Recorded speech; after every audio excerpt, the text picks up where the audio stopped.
थोड़ा प्रसंग को आगे बढ़ाएं। ध्रुव चरित्र, यहां पर बहुत लोग बैठे हैं, नौजवान बच्चे भी हैं, लेकिन भक्ति की कोई उम्र नहीं होती। बालक ध्रुव ने 5.5 वर्ष की उम्र में घर छोड़ दिया, मां के कहने से।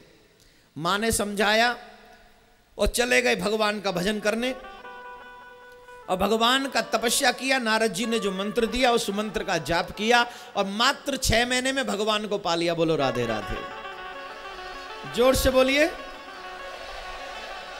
कितने समय में? मात्र 6 महीने में। जहां हजारों वर्ष लोग तपस्या करते थे, वहां ध्रुव जी ने मात्र 6 महीने में भगवान को पा लिया, बजाय कि वो बचपन में तपस्या करने चले गए। भगवान को पाने की इच्छा रख ली। यहां बुढ़ापा हो जाता है तब तक इच्छा नहीं होती कि हमें भगवान को पाना है, नहीं होती, सच्ची में नहीं होती। 6 महीने में भगवान को पाने के बाद प्रणाम किया। योन्तः प्रविश्य मम वाच में माम प्रसुप्ताम संजीवयत खिल शक्ति धरा सुधामना। हे प्रभु, ये आप ही हैं जिनकी कृपा से मेरी सोई हुई सरस्वती जागृत हो गई। मैं आपकी कृपा से ही बोलने लायक हूं, चलने लायक हूं, देखने के लायक हूं, सुनने के लायक हूं। और सच तो यही है, जब भगवान कृपा नहीं करते तो हम अंधे हो जाते हैं, जब भगवान कृपा नहीं करते तो हम बहरे हो जाते हैं, जब भगवान कृपा नहीं करते तो हम लंगड़े हो जाते हैं। असल में भगवान कृपा करते हैं तो सब ठीक है, लेकिन हमारे कर्म जब हम पे कृपा नहीं करते तो हमें वो जो व्यक्ति कानों से बुरी बातें सुनता है, अगले जन्म में या इसी जन्म में वो बहरा हो जाता है। अपनी आंखों से जो बुरा दृश्य देखता है, भगवान कहते हैं इसने दी हुई मेरी दृष्टि का दुरुपयोग किया है, चल मैं तुझे नेत्र नहीं देता। और या फिर वो बहुत जल्दी उनको आंखों पे जो है गड़बड़ हो जाता है। जिनके पाम बुराइयों की तरफ ज्यादा जाते हैं, अगले जन्म में भगवान उन्हें पाम नहीं देता या पाम में कोई प्रॉब्लम दे देता। ये बहुत सारी चीजें हैं जो कर्म के ऊपर डिपेंड है। अभी मैं समझाने लग जाऊंगा तो बहुत समय इसमें लग जाएगा, लेकिन मैं यही कहूंगा, भगवान के दी हुई हर वस्तु का सदुपयोग करें, दुरुपयोग न करें। ध्रुव जी महाराज के वंश में पृथु भगवान का प्रादुर्भाव हुआ, जिन्होंने पृथ्वी का दोहन किया, मंथन किया और हमारे लिए अन्न इत्यादि की व्यवस्था की। प्रियव्रत वंश में प्रियव्रतो भागवतः आत्मराम कथो मुनि गृहेयर्मद्यन्मूलम करम बंध पराभव। प्रियव्रत जी के वंश में ऋषभदेव भगवान का प्रादुर्भाव हुआ है। इनसे जो जैन धर्म चला है, ऋषभदेव भगवान से जैन धर्म यहां से चला है।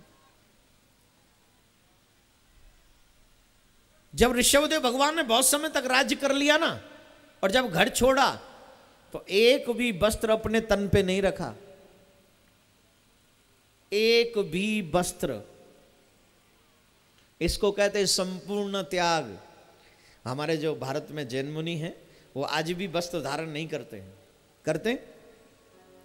अनेकों ऋषि ऐसे मुनि हैं जिनसे अभी मेरी कुछ मुलाकातें भी हुई हैं और जिनको आप टीवी के माध्यम से भी देखते हो। एक भी वस्त्र नहीं धारण करते और हमेशा धर्म में लीन रहते हैं। सूर्यास्त होने से पूर्व भोजन कर लेते हैं और बहुत उनके नियम बड़े कठिन। नंगे पांव पैदल चलना है, किसी वाहन में सवारी नहीं करते। ये सिर्फ भारत के संत हैं, ये ध्यान रखना। अमेरिका में ऐसे संत नहीं मिलेंगे, इंग्लैंड में ऐसे संत नहीं मिलेंगे।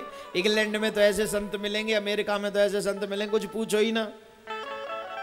वहां के राजा क्या है संतों के आगे? ओ वो लंबी लंबी गाड़ी है? वो इतने सुंदर उनके निवास स्थान, महल क्या है उनके आगे। हम उनकी निंदा नहीं कर रहे हैं, हो सकता है उनका धर्म यही सिखाता हो।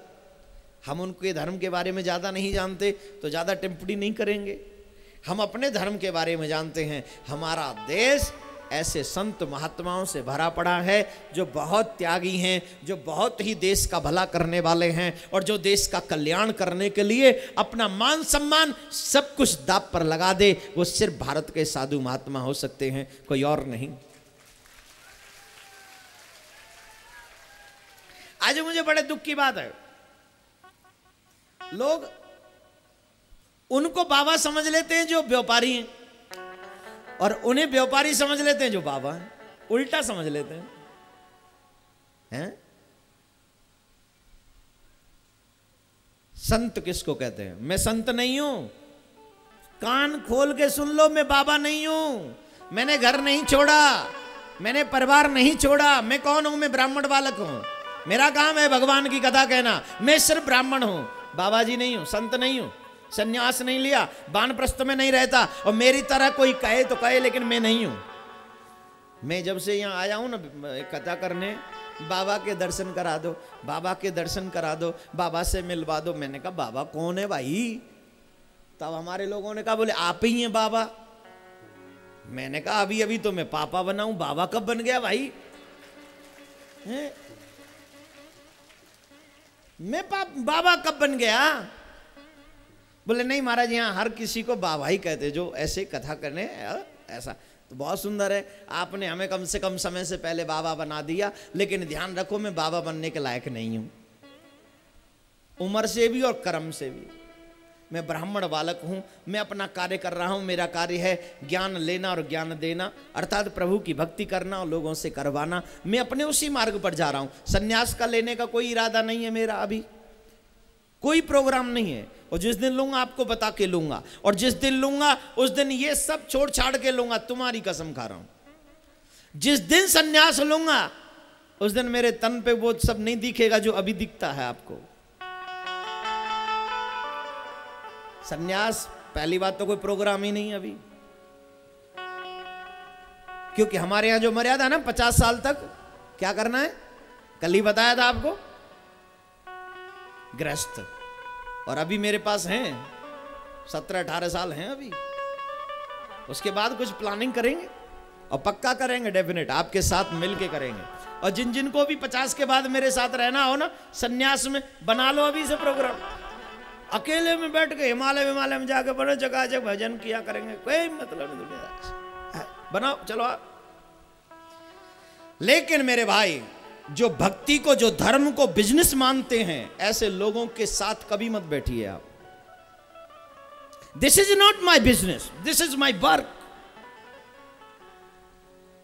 This is my self. और ये सेल्फ वर्क है, इससे अर्निंग हो जाए, मेरा पेट भर जाए, इसके लिए नहीं।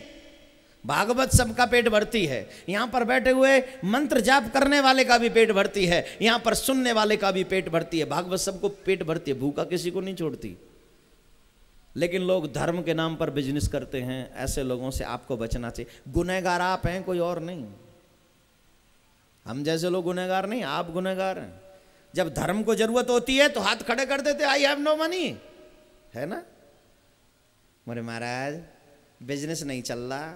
बोले 25,000 का एक क्वेश्चन है, करो। ले महाराज बिजनेस बढ़ा दे। महाराज कोई बिजनेस बढ़ जाता तो जी 25,000 तू पैते ही लें तो फ्री में ना कर देती सेवा। इतनी समझ तुम में नहीं है, तुम अपनी समझ का इस्तेमाल नहीं कर सकते। ये भी कोई बताएगा तुमको, और फिर सबको लपेट लेते। भारत के बाबा ऐसे, भारत के माता, भाग तेरा भगवान भला करे तेरा। भारत का साधु ऐसा है, भारत का महात्मा ऐसा है जो अपने तन के बारे में नहीं, देश के धर्म के बारे में सोचता है। ये भारत का साधु है मेरे भाई। जिस दिन भारत के महात्माओं की चरण रज तेरे सर पे आ गई ना, कितना भी पापी हो बेड़ा पार हो जाएगा तेरा। ये भारत के साधु हैं। जानते कितना हो भारत के साधुओं को? प्लीज धर्म के नाम पर बिजनेस करने वाले लोगों से बचो और भारत के साधुओं का सम्मान करो। तब तुम सही भारत के नागरिक बन पाओगे, तब तुम्हारा देश सही दिशा में जा पाएगा। ये एक ब्राह्मण बालक कह रहा है, साधु नहीं कह रहा है, महात्मा नहीं कह रहा है। बुरी लगे तो 1 तारीख को मेरी बात मुझे वापस दे देना, मैं अपने साथ में ले जाऊंगा। बोलो राधे राधे। और प्लीज आस्था पे जो सुन रहे हैं, मैं किसी पे कटाक्ष नहीं कर रहा हूं, ध्यान रखना। हनुमान चालीसा का पाठ करने वाला व्यक्ति भी कहता है मैं बाबा हूं, और कहता है मैं तेरा रोग ठीक कर दूंगा। कर दे भाई, पर तेरा ब्लड शुगर क्यों नहीं कम हुआ आज तक? हनुमान चालीसा भी शुद्ध याद नहीं है, और वो कहता आशीर्वाद ले लो। अरे पहले अपने आप को तो आशीर्वाद दे ले, पहले गुरु का आशीर्वाद तो ले ले, पहले संत परंपरा का आशीर्वाद तो ले ले, पहले कुछ अपने आप को तो बना ले, तब दूसरों का। मेरे से लोग कहते आशीर्वाद है तो मुझे टेंशन हो जाती, मैं क्या दूं तुम्हें भाई। मैं जब तक भागवत कहता हूं तब तक कुछ भी ले जाओ यहां से, ये भागवत जी देंगी, मैं नहीं देता हूं। और मैं जब यहां से जाता हूं तो अकेला, जैसे तुम पे तो फिर भी तुम्हारी जेब में कुछ होता है, मेरी जेब तो शून्य बट्टे शून्य मिलेगी, हाथ में कुछ नहीं है, कुछ नहीं है। हाँ है तो दिल में है क्या, मेरे प्रभु का प्यार, मेरे गोविंद के गुणानुवाद, यही मेरे हृदय में है, और कुछ नहीं, और कुछ नहीं है। तो प्लीज भारत के महात्माओं का, साधु संतों का सम्मान करना शुरू कर दें, यही प्रार्थना है। जैन धर्म ऋषभदेव भगवान है, जिनके इतना बड़ा महल था, बहुत राजा, बहुत लोग उनकी आज्ञा, लेकिन वो क्या किए, जब सन्यास लिया, घर छोड़ा, तन पे एक वस्त्र नहीं, एक वस्त्र नहीं,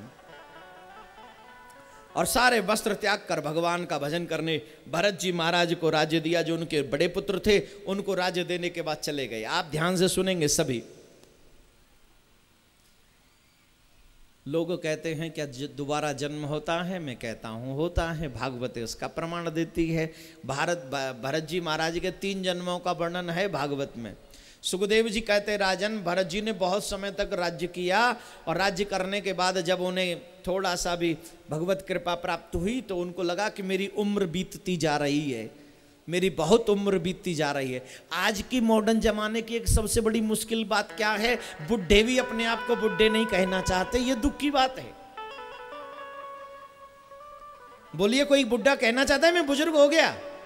जवाब दीजिए। अभी तो मैं तू जवान है, मैं बुढ़ा हूं तू जवान है। चिता में जाएगा बहुत जल्दी मर जाएगा, तेरे हाथ कुछ भी नहीं आएगा, फिर भी तू यही गाएगा क्या, अभी तो मैं जवान हूं। जवान पता का हाथ है। सुनिए, एक राजा थे, राजा, उनको पशु पालने का बहुत शौक था। इसी वृद्ध अवस्था के ऊपर बोल रहा हूं, समझना।